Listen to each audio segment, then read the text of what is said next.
Mas o que o senhor achou dos argumentos? Então, os argumentos são eles divulgaram esse Final Experiment, né? Ele é uma ferramenta de propaganda para divulgar, não, a Terra é uma esfera, está provado, levamos 3 terraplanistas, né? E tantos globaloides. Só que tem que saber se isso estava sob questão para aquilo que é falado dentro da Terra plana. Exato. Então, você acredita que se você for lá enxergar o Sol girando, né, isso prova que a Terra é uma bola. Para nós, não. Para nós, isso é indiferente. Porque a questão da movimentação dos astros vai depender sempre da atmosfera. Você não consegue ver nada se você não passar pelo filtro da atmosfera. Só um adendo. Por isso que eu já comecei a conversa deixando isso bem estabelecido que o céu é especulativo, ele não muda a topografia da Terra. A questão que a gente estava discutindo, que é muito mais importante do que essa, inclusive, que envolve a curvatura, se existe ou não, ou se há gravidade ou não, destrói isso. Não vai importar se o Sol foi avistado em lugar X ou Y, por quê? Por questões atmosféricas que envolvem refração. E isso não é uma coisa que a gente fala da boca para fora, tem experimentos que mostram que no desvio da luz, você não observa o Sol no seu ponto real de origem. Você observa a luz que foi distorcida em meio à atmosfera e chega até os seus olhos. Sim, na dependência da posição que você está, em relação também às condições atmosféricas daquele local específico que você está. Então olha como é complexo falar da atmosfera. Não, existe. Entende? Mas você então vê que as condições atmosféricas, no caso do Sol, da Lua, por exemplo, a influência tem no caso de você ver ou não ver. Se, obviamente, estiver nublado, você não vê. Mas do ponto de vista de distorção, qualquer condição atmosférica, se você está vendo, influencia em praticamente nada. Você vê ela sempre na mesma posição. Pera, calma. Roberto, eu interrompi só para fazer o atendo, pode continuar falando. Deixa eu só te explicar o seguinte, ó. Isso é inquestionável. O que eu vou falar agora é inquestionável, porque a ciência afirma isso e você pode largar... E a ciência não é mais questionável? Não, ela tem que ser questionada, ela tem que ser questionada, mas aquilo que ela prova por experimentos e qualquer um pode reproduzir, eu não preciso questionar. Se eu tiver dúvida, eu vou lá e faço e vou ter os resultados. Então é isso. Você pega um balão, você larga ele, você vai ter ali um termômetro, um barômetro, temperatura, pressão. A temperatura, a pressão, né, termômetro, barômetro, um sensor de umidade para medir o ponto de orvalho, para ver quanto que há de água no ar naquele ponto. Sim. E você vai poder subir. À medida que você sobe, você vai sentir uma redução de temperatura e de pressão. E também uma redução de umidade, de água no ar, certo? Não o tempo todo, mas tudo bem. Não, sempre vai haver uma redução. Não, você pode ter até a princípio saindo da Terra um pequeno aumento e depois diminuir. Ah, sim, por causa da questão das nuvens, que vai estar mais próximo da ponta. Mas eu estou colocando, está subindo 30, 40 quilômetros de altitude, né?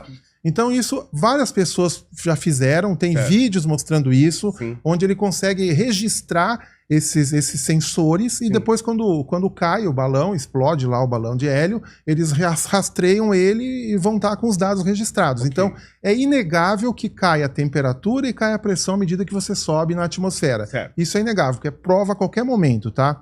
Então, quando tu muda a temperatura e a pressão, vão mudar as condições do ar que está nessa fase. Sim, a densidade do meio transparente vai mudar, vai mudar a densidade, havendo mudança de meio. Se o meio muda, a luz desvia. Sim. Se o meio não calma. Se o meio não muda, a luz não desvia. Só que se nós temos uma queda até 10 km de altura, não necessariamente se o meio transparente mudar, desvia, mas tudo bem.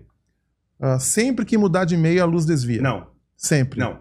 Se ela entrar perpendicular, ela não desvia. Sim, isso é uma incidência perpendicular, não desvio, né? Não, tudo bem. Ele altera a velocidade, mas não a direção. Quando o Sol... É que tem que tomar cuidado, a gente da ciência toma muito cuidado com isso. Quando você quer transformar alguma coisa em lei, né? Então tem que tomar só cuidado com isso. Não, mas eu tenho que dizer que desvia pelo seguinte, ó. Uma coisa é o que eu enxergo aqui no Sol. O movimento do Sol faz um movimento de arco, né?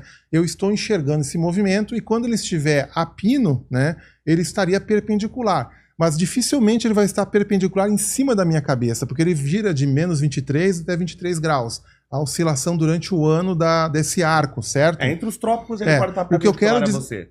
O que eu quero dizer no equinócio ele teria que estar perpendicular. Sim. E no trópico, no Equador. Entre os trópicos, em qualquer lugar, em algum momento, certo, o Sol vai estar, mas ele tem uma certa inclinação, tal, dependendo da época do ano. Isso. O que eu quero dizer é o seguinte, ó. O que eu vejo no céu é o que a luz está concentrada naquele ponto e irradiando através da atmosfera. Sim. Mas o que tem antes de ela chegar até ali? Mudanças de temperatura e pressão começam a acontecer. Você olha qualquer gráfico da mudança da temperatura, vai subindo, vai caindo a temperatura. Sim. Aí chega lá entre 20 e 30 km de altitude, ele permanece com a mesma temperatura. De 30 até 50, ele volta a aquecer novamente, né?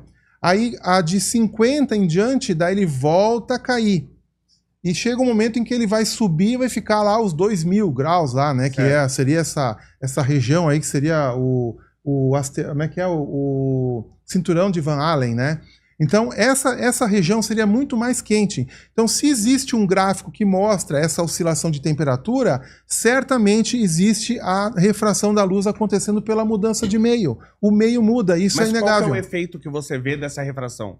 A refração, ela vai desviar a luz. Ela desvia a luz. Mas o que eu quero mostrar, isso é pouco significante pra gente, porque você concorda que condições atmosféricas mudam, muitas vezes, muito rapidamente. Sim, mudam rapidamente. Mas uma coisa é a observação dentro da nosso alcance visual. Sim. Você está falando aí que a atmosfera tem 95% da atmosfera, do ar que existe, ele está concentrado até 30 quilômetros.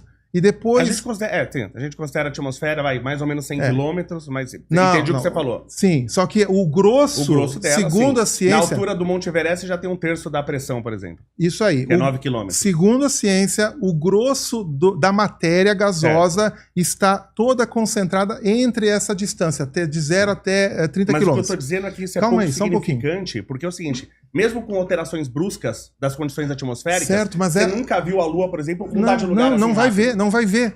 Isso é legal. Isso é legal tu tá falando isso. Tu nunca vai ver ela com uma mudança tão brusca em relação à nossa visão aqui na Terra. Sim. Tu não vai ver. Porque ele está numa faixa pequena ali, de 0 a 30 quilômetros, é o que está sendo o filtro de visualização. Então vai ver variações, vão haver variações na atmosfera visível para mim, e essas variações vão fazer com que, às vezes, eu enxergue a Lua ao se pôr, ela vai desaparecer, ou o Sol, totalmente em cima da linha do horizonte. Isso as câmeras permitem. Você dá um zoom, você vê o Sol quase apagar em cima da linha do horizonte. Tem filmagens disso, tem várias Se você olhar no mar... O Sol ele vai se pondo, né, na linguagem do globo, mas acima da linha do horizonte. Então ele vai sumindo, vai diminuindo. Ele apaga acima da linha do horizonte. Ele teria que, segundo o modelo Globo, ele teria que baixar totalmente um arco perfeito, formando ali... Se você consegue ver isso mais facilmente numa montanha. Mas no mar, não. No mar você vê ele desligando, apagando, vai murchando. Valeu por assistir até o fim. Se curtiu o corte, deixa o like. Isso fortalece o canal e leva o conteúdo para mais gente. E se ainda não é inscrito, já se inscreve e ativa o sininho para não perder os próximos.